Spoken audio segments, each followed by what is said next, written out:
The Oklahoma Sooners are set to host the #1 defensive lineman in the 2024 class. We're going to talk about that guy coming up on today's episode of Locked On Sooners. You are Locked On Sooners, your daily podcast on the Oklahoma Sooners, part of the Locked On Podcast Network, your team every day.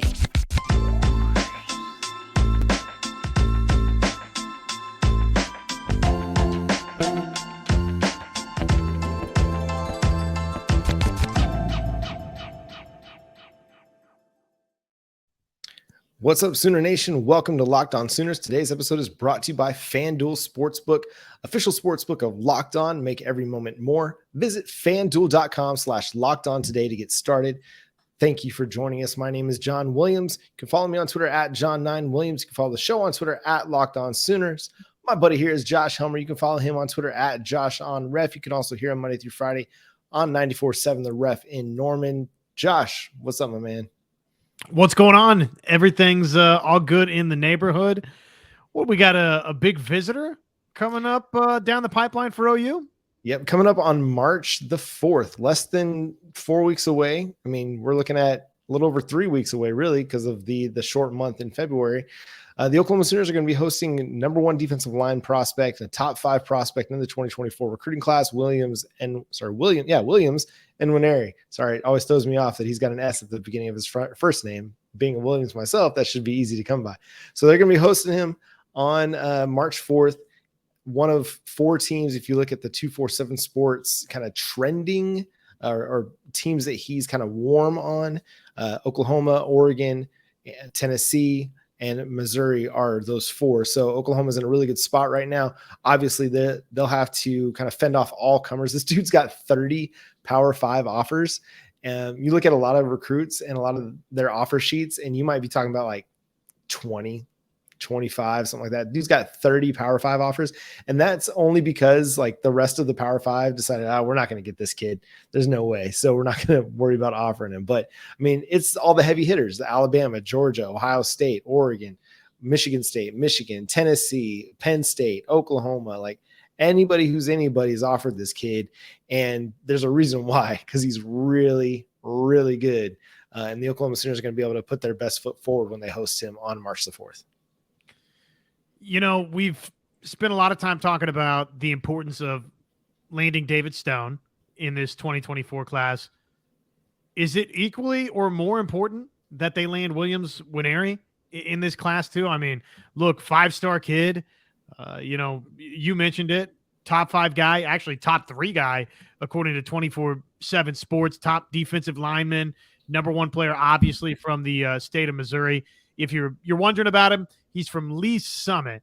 So Lee Summit North up in Missouri. And you can see right there from 24/7 Sports, if you're watching along with us on the YouTube side, he's a 5-star, both 247 Sports and the composite rankings on 3 consensus, a 5-star there, and everybody else across the board, ESPN Rivals on 3, all rate him very, very highly. On 3, is that just that they don't hand out the 5 stars this early in the cycle because he's rated number 3 overall by On 3? That's the only thing I can guess, is that it's too early in the cycle for them to be labeling people as 5 stars. So that's all I can really guess on that front. Well, suffice it to say, I mean, it's huge news that Oklahoma has earned the visit here for Williams Nwaneri. I mean, to me, you already see on 24/7 Sports, if you hop on over there and check out just his prospect page, that Missouri, Oklahoma, Oregon, Tennessee, those are the 4 schools listed as warm in terms of interest for Nwaneri. Missouri, you worry about the homeschool factor being at play, John, not wanting to leave home, that there's that pull to stay home and be the star player at home.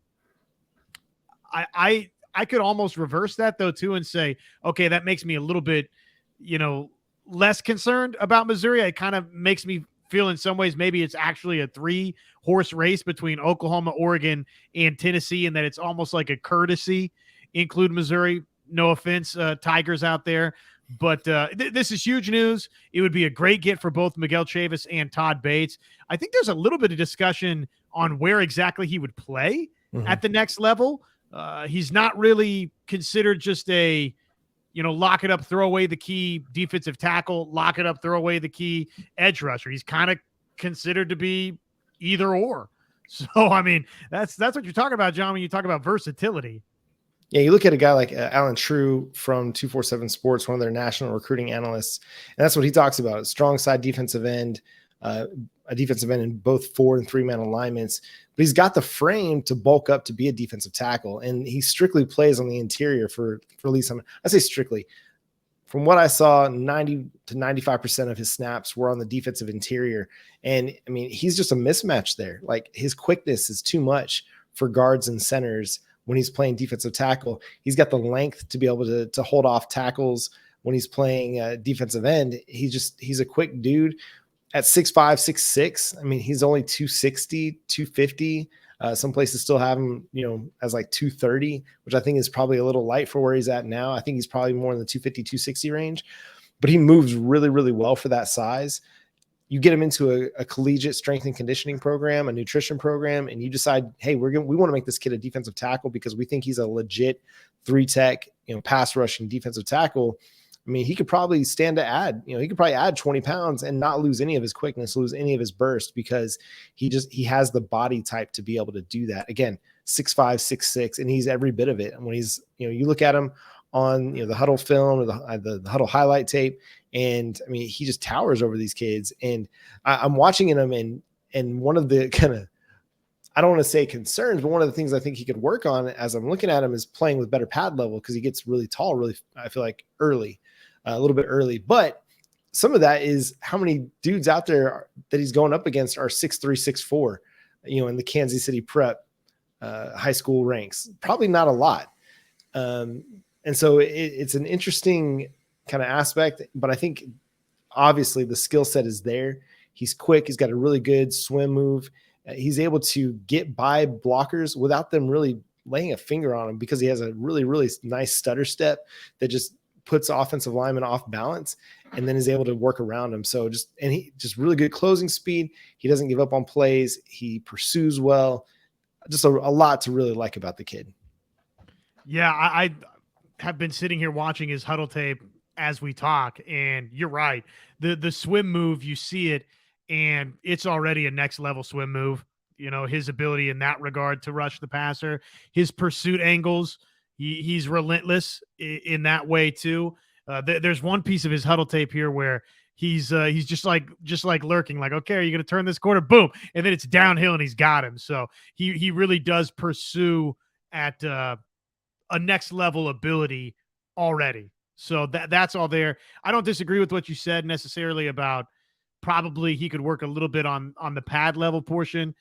And yet, John, when you're that good rushing the passer, and oh, by the way, I mean, even though that, there's some really talented players in the Kansas City metro area, he just simply hadn't gotten tested all that much, just because he's that much better than all these guys, and even the good ones in the KCMO area, man, KCK area.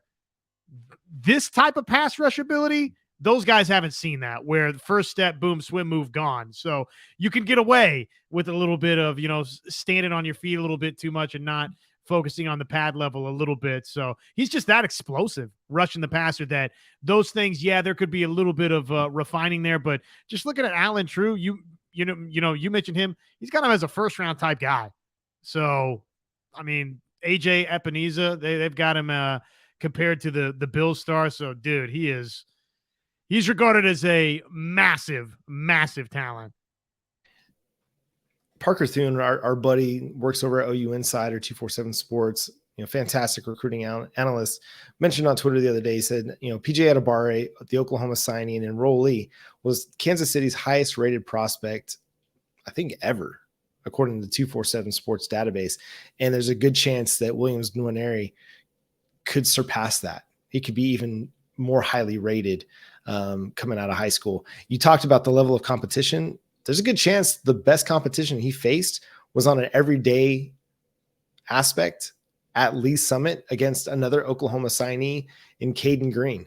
And you got to wonder how much that teammate perspective will play into this, because Cayden Green, another guy, we talked with John Garcia a couple weeks ago about how, cousins and family and, all that, they can talk to, their family who are players without it being like a recruiting violation, because the coaches can't do it in certain elements and certain aspects, but family can talk as much as family wants to.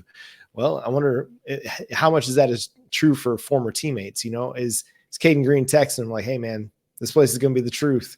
You're going to be able to line up right next to, PJ Adebare and Derek LeBlanc. And hey man, we're going to be in the thick of it for David Stone. And so this defensive line in a couple of years is going to be jacked with 4 and 5 star talents. And you can be a part of that. So, I mean, the recruiting pitch is pretty simple, I think, for him. What do you want to play with elite talent next to you? You're going to have a great chance at that at the University of Oklahoma. So a lot of really positive aspects for Williams to come to Oklahoma.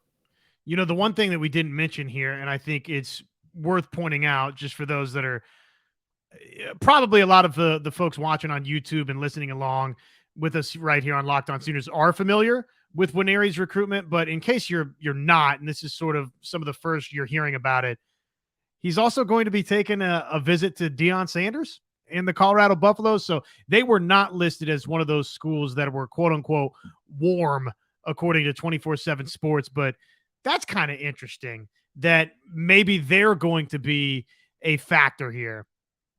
Yeah, Deion's going to be a wild card in any recruiting battle, I think, because it's just different with Deion. He built a really nice thing at Jackson State. He's going to have a good chance to build something at Colorado. Has already landed. Like, he ended up with the top 2 cornerback prospects in the last 2 cycles.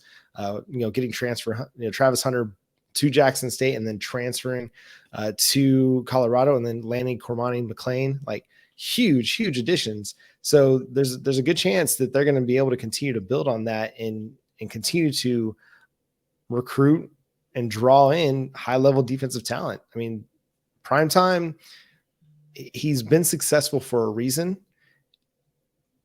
He surrounds himself with really, really smart people. I think he's a good coach also.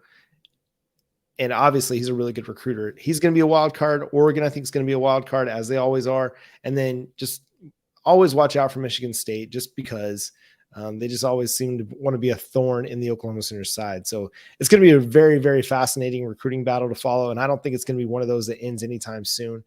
He'll probably take all of his official visits before he makes any kind of decision, because he's going to be that highly sought after by everybody. Now it's going to be really intriguing to see who those 5 official visits go to, because he could name his spot at this point, and everybody's going to want this kid. So we'll continue to track that as we go. We'll get some insight, down the road from John Garcia, from Parker Thune, on kind of where this is all headed, especially as Oklahoma hosts him on March the 4th.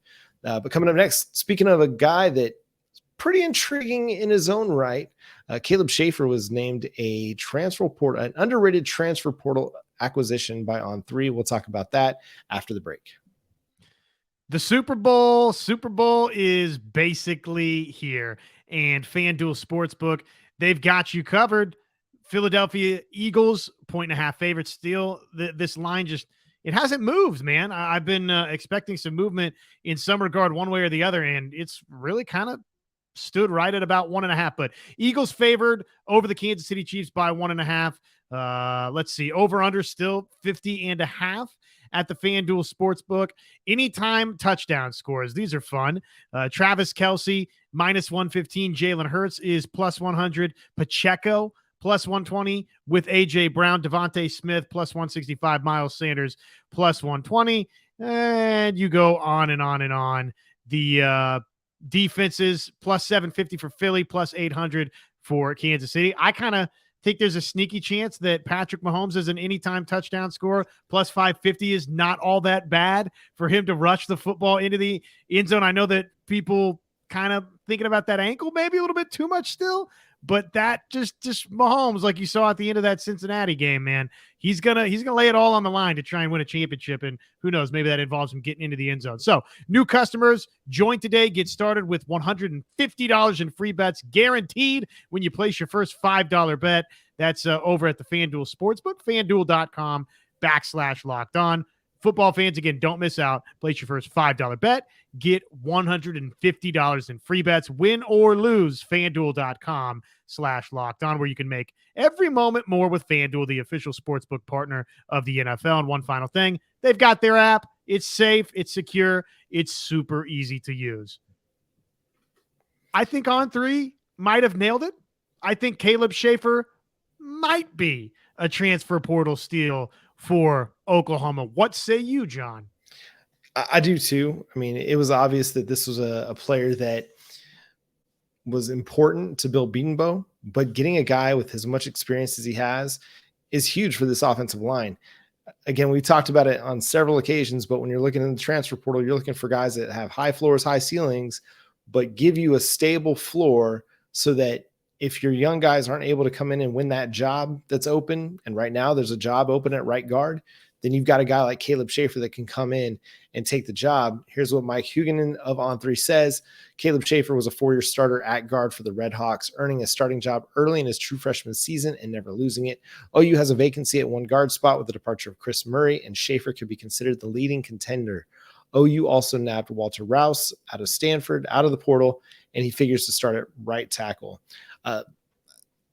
I'll disagree. I think Walter Rouse probably starts at left tackle. Why would you move a guy that spent 4 seasons at left tackle and then move Tyler Guyton, who just spent last year mostly at right tackle? I don't know why you do that. But then, Caleb Shaffer at right guard, like if anything, he's a plug and play guard. He's a plug and play option for you if you need him to be. And I doubt that he'll come here and take a back seat right away. He'll have to earn some things. But it's like Bill Bedenbaugh said during OU Media Days last year about McCade Matire.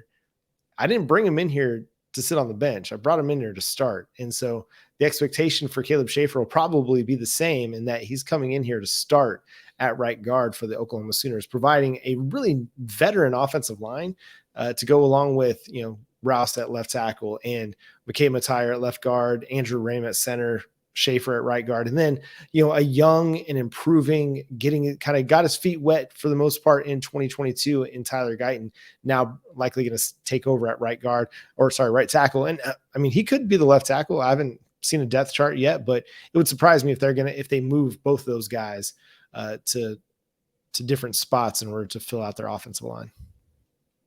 Anybody else in this group that you look at and you say, okay, talking transfer portal additions for Oklahoma that you look at and say, okay, that's a pretty good candidate for an under the radar guy. I think they, again, might have nailed it with Caleb Shaffer because he's going to have a chance to step right in, be a starter, and be an impact guy for Oklahoma along an offensive line that enters next season with some question marks, given the fact that obviously you're replacing the 2 tackles.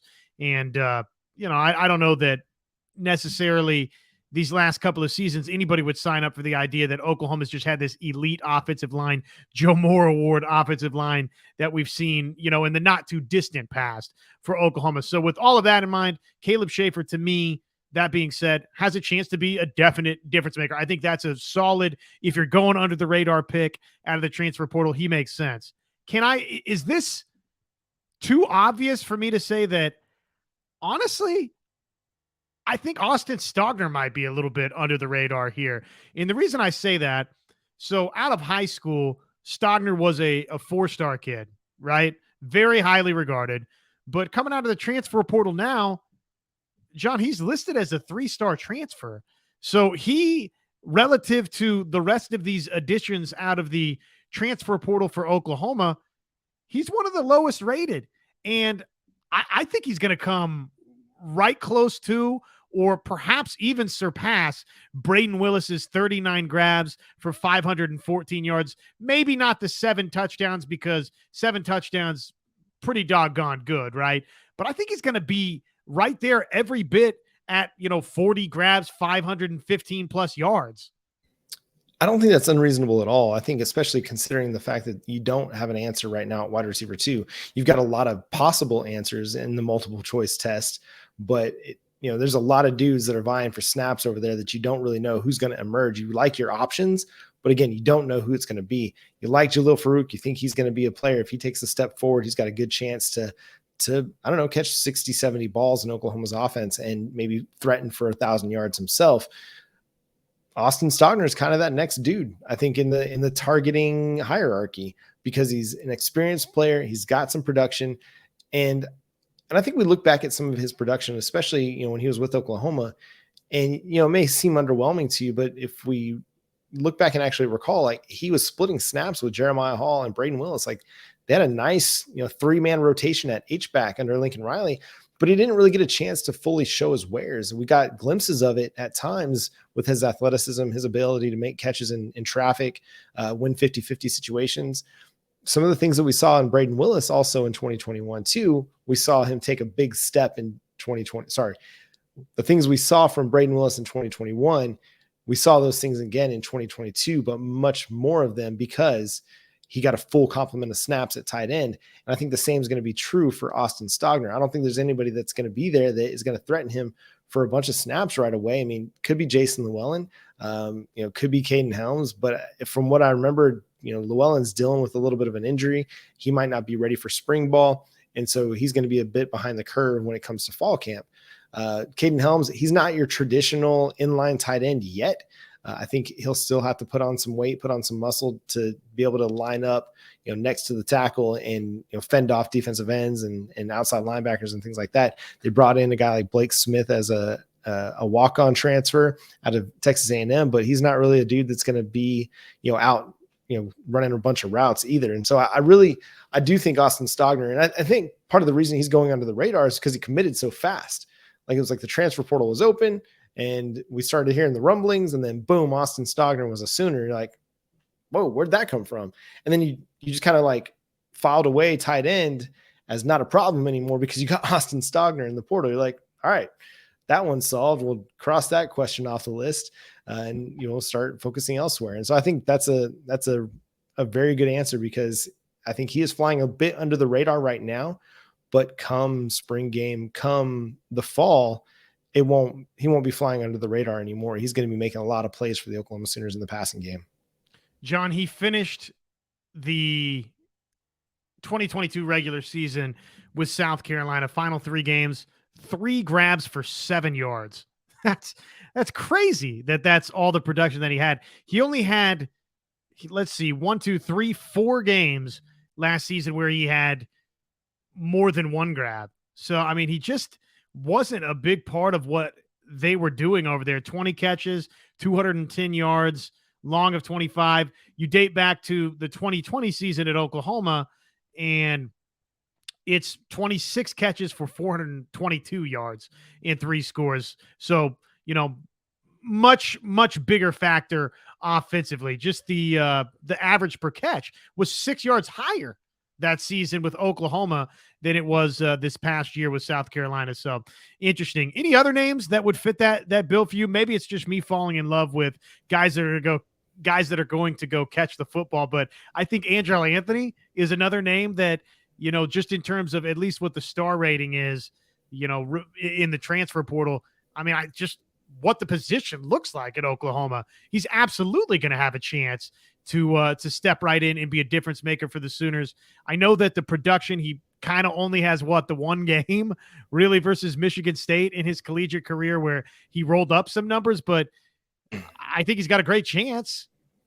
Yeah, I think so too. I mean, again, he's in that mosh pit of wide receivers that Jeff Lebby and Emmett Jones are going to have to work through to figure out, okay, who's going to be the best option for them opposite of Jalil Farouk, because he's going to be in there competing with Nick Anderson and Jaden Gibson and LV Bunkley Shelton and JJ Hester and Keon Brown and Jaquez Petaway and Gavin Freeman. And I mean, I'm sure I could go over there and get some reps. I mean, there's got everybody at wide receiver right now getting opportunities. And I mean, he's got the deep threat ability. He's got the speed to be an option for them in the offense. And I think they need that. Jalil Farouk can win down the field, but he's not necessarily a burner. He's not a guy that's going to be running go routes at will like, Marvin Mims did. So you kind of need a guy to stretch the defense on the other side to let Jalil Farouk do what he does best. And that's work, within 0 to 20 yards of the line of scrimmage or a little bit behind, because he's so good with the football in his hands. You want him racking up yak.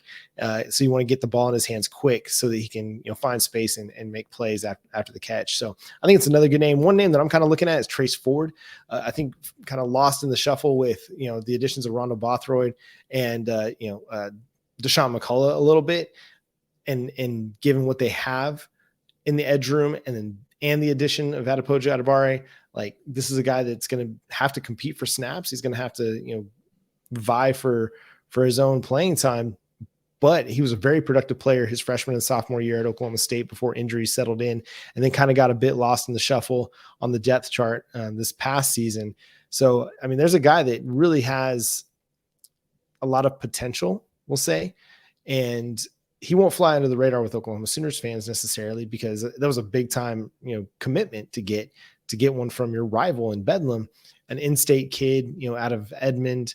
So a huge get. And so he might not fly under the radar, but he might be one of those guys that maybe he's not a starter. Maybe he's not 60 snap a game kind of a guy, but what if he's a 30 snap a game kind of a guy, and 20 of those are in pass rushing situations, and he's able to give you some juice off the edge coming in to fill in, in sub packages where he can use his pass rush ability to really light him up a little bit. So it'll be interesting to see how they kind of work the whole edge group out, because I mean, they've still got a pretty deep room, guys that are kind of ascending, some guys that are really, really solid.